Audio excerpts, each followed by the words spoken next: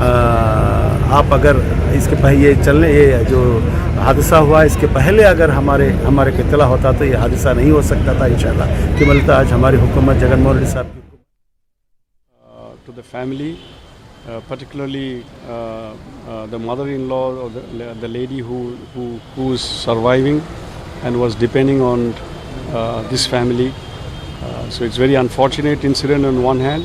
On the other hand, the government demonstrates its clear intention that such kind of misconduct or misbehavior on the part of the police, particularly towards weaker section of the society, whether it is women or children or other socially economically weak, and also the minorities or excluded sections in the society. Whether the prima facie case is established against the inspector and head constable? Yes. What kind of Yes. departmental action is being taken? Yes. First of all, they were placed under suspension. The departmental inquiry was initiated at the very inception. Then, once that team had gone, senior officers went to the scene and they were able to bring out certain allegations. So, on the تو یہ تھے D G پی گوتم سوانگ جو اس پورے معاملے پر media کو بھی بتا رہے تھے کہ قصورواروں کو بخشا نہیں جائے گا، اس میں تحقیقات کی جا رہی ہے۔ عبدالسلام نامی شخص اور اس کی اہلیہ اور 2 بچوں نے ہراسانی کے معاملے کو لے کر ٹرین کے آگے چھلانگ لگا کر خودکشی کر لی تھی۔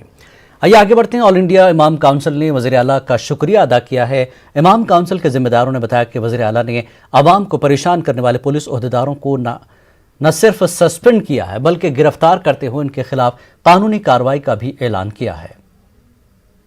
خصوصاً جو سی آئی ہے انہوں نے جو عبدالسلام صاحب کی فیملی پر ان پر جو ٹارچر کیا ہے اور ان کے اوپر جو ظلم کیا ہے، ہم اس کی سخت مذمت کرتے ہیں۔ اسی کے ساتھ ساتھ جتنے بھی لیڈروں نے اس بات کو چیف منسٹر جگن موہن ریڈی صاحب تک پہنچائی ہے، اس بات کو ہم ان تمام لیڈروں کا شکریہ ادا کرتے ہیں۔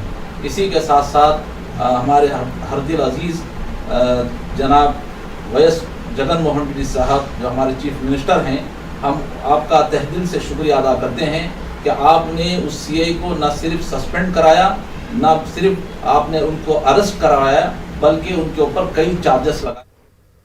کرنول میں ڈاکٹر عبدالحق اردو یونیورسٹی کے 5ویں یوم تاسیس تقریب کا انعقاد عمل میں لایا گیا۔ یوم تاسیس تقریب میں نائب وزیر اعلیٰ امجد بادشاہ کے علاوہ مقامی رکن اسمبلی حفیظ خان کاٹاسائی، ریاستی وزراء و دیگر نے شرکت کی۔ اس دوران نائب وزیر اعلیٰ نے بتایا کہ جگن حکومت اردو یونیورسٹی کی ترقی کے لیے سنجیدہ ہے، آنے والے دنوں میں یونیورسٹی کو مزید فنڈ مختص کیا جائے گا۔ آپ کو بتا دیں کہ اردو یونیورسٹی کے معاملے کو لے کر نیوز 18 اردو نے سب سے پہلے آواز اٹھائی تھی۔ اب نیوز 18 اردو کی خبر کا اثر دیکھا جا رہا ہے۔ ہم نے قائم کر لی، مگر جو 5 سال میں جو ترقی ہونا تھا وہ ترقی ہم نہیں کر سکے، کہ مطلب ابھی ہمارے حفیظ خان صاحب بولے ہم سچ کو سچ ماننا چاہیے۔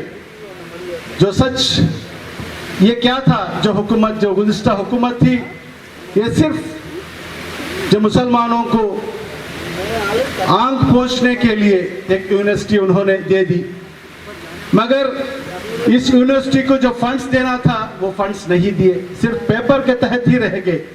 ہمارے رام بھوپال ریڈی صاحب بہت اچھی الفاظ میں کہے کہ جو حکومت ایک یونیورسٹی قائم کرنے کے بعد، جو اس کی ابتدا کرنے کے بعد اس کو کچھ فنڈز دینا چاہیے، وہ فنڈز صرف پیپر کے تحت ہی رہ گئے۔